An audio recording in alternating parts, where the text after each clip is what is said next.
Assalamualaikum dan salam sejahtera. Kita jumpa lagi. Welcome back to Easy Fast. Terima kasih kepada yang telah menekan tombol subscribe dan juga tombol loceng.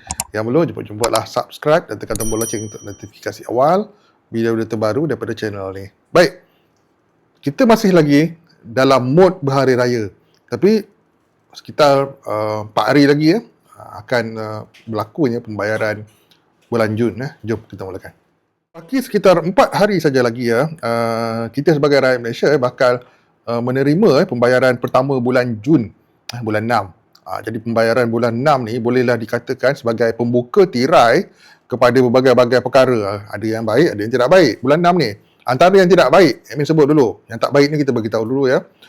Ekonomi diperkatakan akan meruncing sekitar bulan Jun dan bulan Julai. Semua ni kerana krisis di Asia Barat yang tidak ketentuan lagi, yang tidak berpenghujung. Dan Perdana Menteri pun telah dah awal-awal lagi bagi tahu rakyat harus bersedia untuk menghadapi kesan peperangan itu, yang mana krisis minyak global ni akan membuat banyak perkara berubah, antara lainnya kenaikan harga barang dah semestinya dan berbagai-bagai perkara yang tidak manis yang bakal timbul yang seperti kita sedia maklumlah krisis ni akan membuat banyak sektor terjejas. Okey, walau bagaimanapun berbaki lebih kurang 4 hari saja lagi, rakyat Malaysia bakal menerima pembayaran untuk bulan Jun. Pembayaran pertama bulan Jun okey, apa yang Amin nak jelaskan dekat sini, apa yang bakal kita terima banyak kedengaran bantuan itu dan ini, tapi hakikat yang sebenarnya yang bakal diterima oleh kita sebagai rakyat Malaysia seawal minggu yang pertama ataupun yang spesifik dia, hari pertama bulan Jun adalah Semangat Asrama. SARA. SARA ni boleh dikatakan sebagai pembuka tirai segala yang baik dan juga apa perkara yang kurang baik macam yang cakap tadi tu.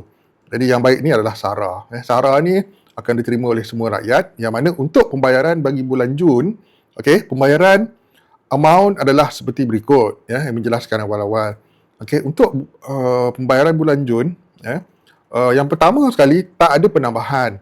Penambahan amount tidak berlaku pada bulan Jun. Yang akan diterima untuk kategori ini adalah bagi isi rumah yang penerima STR RM100, warga emas penerima STR kata RM50 dan bujang penerima STR RM50. Manakala kategori yang kedua, kategori penerima STR Kasih Miskin dan Miskin Tegar, isi rumah RM200, warga emas dari pasangan RM150 dan bujang RM200. Amount itu bermaksud adalah amount sedia ada yang dah disiapkan dalam jadual yang Amin dah tunjuk tadi tu. Dan tak ada sebarang perubahan. Maknanya seseorang penerima dalam kategori-kategori sama ada yang ini ataupun yang ini, anda akan menerima amount semasa saja. Amount yang anda terima sekarang ni. Maksudnya kalau sekarang ni anda terima dalam kategori SARA penerima STR, kategori itulah yang anda akan terima. Kalau 100 lah. Isi rumah. Kalau sebaliknya pula, kategori Kasih Miskin dan Miskin Tegar, isi rumah 200, maka 200 lah yang kita akan terima. Tak ada perubahan amount pun bagi bulan Jun ini. Berkenaan dengan Semangat Asrama bulan Jun ini, Amin nak kita faham, ini merupakan pembayaran pertengahan tahun, sebab ia akan tamat pada 31 Disember dah. Sedar tak sedar dah sampai pertengahan tahun 2026 dah SARA ini disalurkan. Dan bagi yang membuat permohonan baru, Amin jelaskan dekat sini bagi yang membuat permohonan baru, anda belum tahu kelulusan. Jadi maka anda tidak akan terima SARA. Kita kena faham. Nak terima SARA kena lulus STR. Kalau tak tahu kelulusan lagi, maka tiada pembayaran SARA yang akan disalurkan.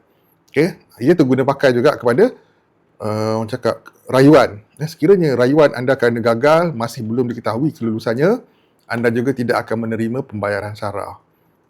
Jadi hanya penerima yang dah lulus STR sajalah yang akan dapat pembayaran SARA bulanan ini. Yang tak lulus, seperti yang membuat permohonan baru dan rayuan, anda kena tunggu keputusan kelulusan itu nanti, barulah anda akan layak. Kalau lulus SARA, kalau lulus STR, baru akan dapat SARA bulanan ini. Perkara kita kena faham.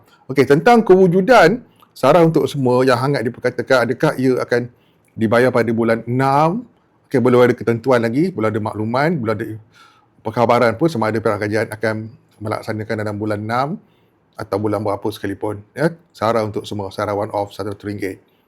Memang kita tengok di portal, okey, masih ada lagi ruangan tu.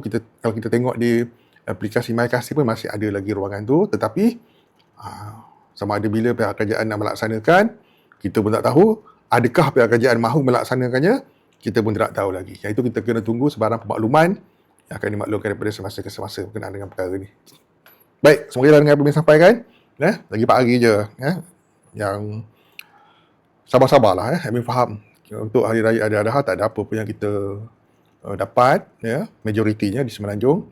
Tetapi lagi 4 hari je, pembayaran pertama bulan Jun ni akan mula disalurkan. Okey, semoga jelas dan manfaat yang disampaikan. Sabar-sabar, kita tempuh apa yang ada nanti pada bulan 6, tengok macam mana, kita kongsikan bersama sebarang perkara yang baik dan perkara yang kurang baik ni, Jumpa lagi, see you guys in my next video. Assalamualaikum, salam sejahtera, salam hormat semua. Masih lagi Hari Raya, selamat Hari Raya Adha-Adha. Bye-bye.